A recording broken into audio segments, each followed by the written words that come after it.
Hey guys, Joe DeMarco from the Crazy New York Driver Show. Today is Sunday, November 9th, 2025. Today we're going to do a look back video at some of the most memorable accidents on the Bronx Expressway that I've ever photographed. There will be a few instances of accidents on other highways, but 90% of this video will be about the Bronx. And the best part is, I took all these pictures myself, and I'm going to explain to you exactly what's going on in each screen. So let's get started.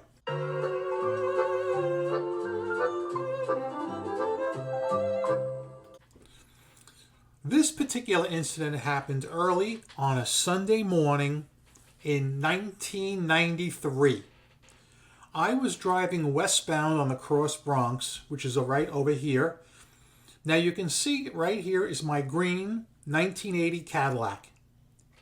If you're wondering how I was able to stop in the fast lane and get out and take photographs, it's because this first tractor trailer, which I'll show you in the next screen, jackknifed, hit the divider full speed, and knocked out this huge chunk of concrete. As that happened, some poor soul was driving by and it nailed his car, and he's over here on the right side. That's him. There's about 8 vehicles involved in this serious chain reaction accident, and we'll take a look at some of them now.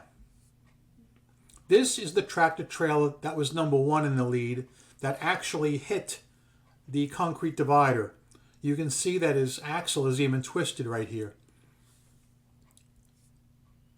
This Buick station wagon was a livery cab and smashed into back of one of the other tractor trailers at highway speeds.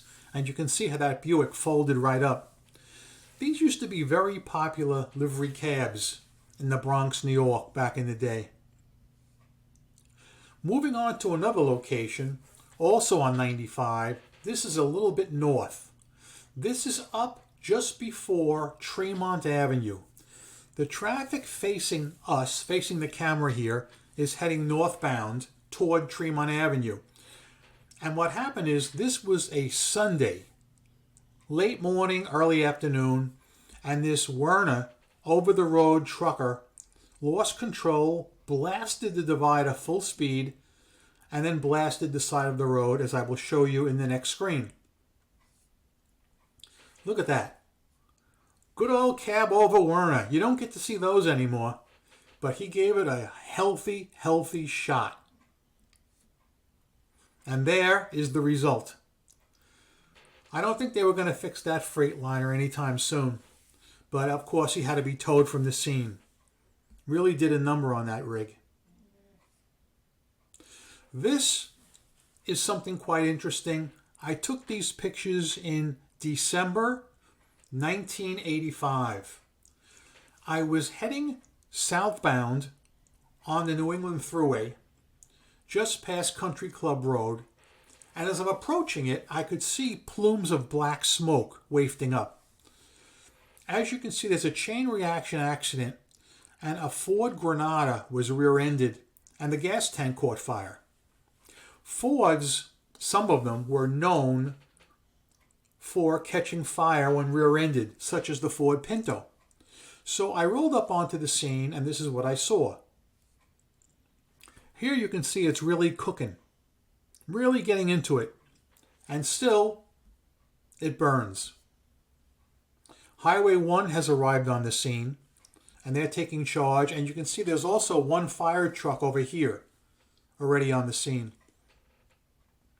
Notice the old school New York license plates were still in use back in 1985. And here we go again. Fire truck putting out the fire. And yeah, that was a crazy one. By the way, this was also on a Sunday. Here, this was a fatal. I believe this was a stolen Camaro. I took this picture in 1999. And he was at a really high rate of speed, heading westbound across Bronx between Tremont and Zeriger Avenue, and hit that concrete wall full speed. Look at that mess of a car. I mean, there's just nothing left to it. You can't see it in the picture, but there was a patrol car stationed behind it with his flashes on. This was a very serious accident. It didn't happen here. It actually happened on Route 80. This is one of the few screens I'm going to show you that does not involve the cross Bronx. A tractor trailer was parked on the shoulder of Route 80 in 1986 at about 3 o'clock in the morning with his flashes on, checking his maps. This 1984 Oldsmobile Cutlass came flying down the shoulder where he's not supposed to be driving and went underneath the tractor trailer. 3 people had their lives ended in this accident. It was very serious and very graphic. Probably one of the worst I've ever seen in my life. There's the front view.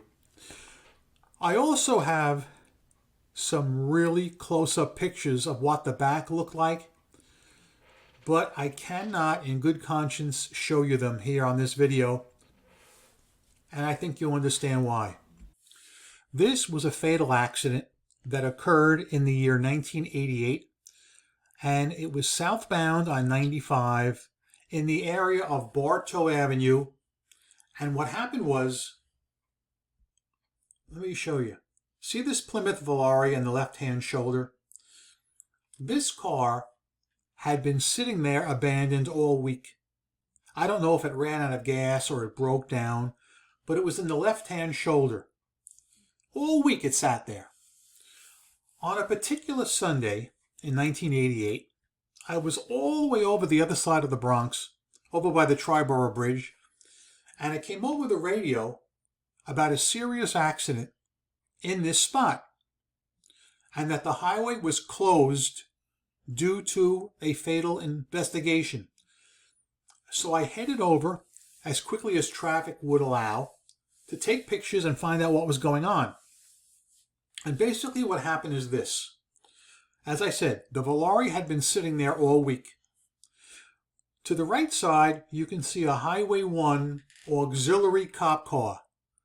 Not actual Highway 1 cops, but auxiliary cops that help out. So they wanted to check out the Volare. I guess they hadn't seen it before. But they didn't pull behind it like they usually do. They pulled in front of it. See? They pulled in front of it, and they put their flashes on and the extended high-riser headlights. See them right there? The high-risers? You can see those things a long way. What they didn't expect was a drunk driver in this big dog Ford Thunderbird right here, 77 to 79 Thunderbird, comes flying up the left-hand shoulder on a Sunday in the winter, full speed. The 2 auxiliary cops were standing behind the Volare, I guess looking at the license plate or something, and they were struck. One sadly lost his life on the scene, the other one at the hospital. Here's another shot of it. I asked around to some of the witnesses who were first on the scene, because like I told you, I certainly wasn't. And they told me that the first officers that responded upon seeing their poor brothers and the condition and what had happened, they basically dispensed a little street justice right then and there. Now again, I didn't see it, but this is what I was told. Here you can see the highway is closed, and this is actually an entrance ramp, and they're pushing all the traffic over the curbing off the highway onto the service road. Here's another shot. The man wearing the fedora was the coroner at the time, because he has to come and he has to make the pronunciations. And here you can see what a heavy hit this was. Look at that. He smashed the back of the Volare, which pushed it into the squad car. There's another shot of it. That's a solid hit. I'm telling you, man, it's been my experience that drunk drivers kill people and always wind up getting out without a scratch. There's a shot of what the patrol car looked like when they separated it from the Volare. This accident here happened in 1999. What happened is I was on the other side of the road, right about where that car is right there. See that? That's the westbound cross Bronx. This is the eastbound cross Bronx. And this Lincoln right here was parked in the fast lane. I mean, dead stop parked. I don't know why. I honestly never found out. I don't know if he ran out of gas or maybe he was drunk himself. So as I'm over here, I see this guy and I know it's an accident waiting to happen. At that moment, a 1988 Honda Accord full speed rear-ended him right when I was watching from this spot. So I got off, made a U-turn. I was driving this Buick here and got out to photograph the scene. And there is the 1988 Honda Accord, or what's left of it. The driver of the Lincoln spoke only Spanish. The driver of the Honda Accord spoke both Spanish and English.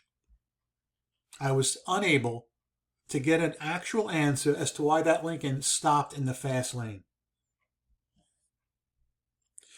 Although there's no actual accident in this picture, I took this picture years ago in the 1990s, and shortly thereafter there was a horrific accident, and the highway no longer looks like this because what happened was, in the summertime, a Honda SUV, it may have been a Honda Pilot, I'm not sure, was coming along in the left lane here and accidentally kissed the center concrete. The driver overcompensated, turning the wheel to the right, but too much, and went across traffic, hit this low wall, went airborne, and went downstairs underneath, and landed upside down on the roof. 6 people lost their lives in that particular accident, and shortly thereafter that, the city came in and installed large concrete barriers on both sides of the highway and in the middle. While that was a good idea, instead of putting the barriers on top of here, where they do the most good, they actually put them in the right lane, reducing the clearance. There's another shot of the area.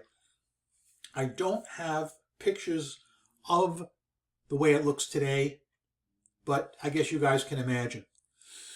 And all right, that's all I'm going to show you for today's installment of New York City accidents on the Cross Bronx Expressway and other highways. If you'd like more in this particular series, tell me in the comments section below, and I'll scan some more pictures in for you when I get a chance. I always carried a camera with me when I was young in the 1980s and 1990s, so that's why I got these cool shots. Thank you for watching. Rock on and peace.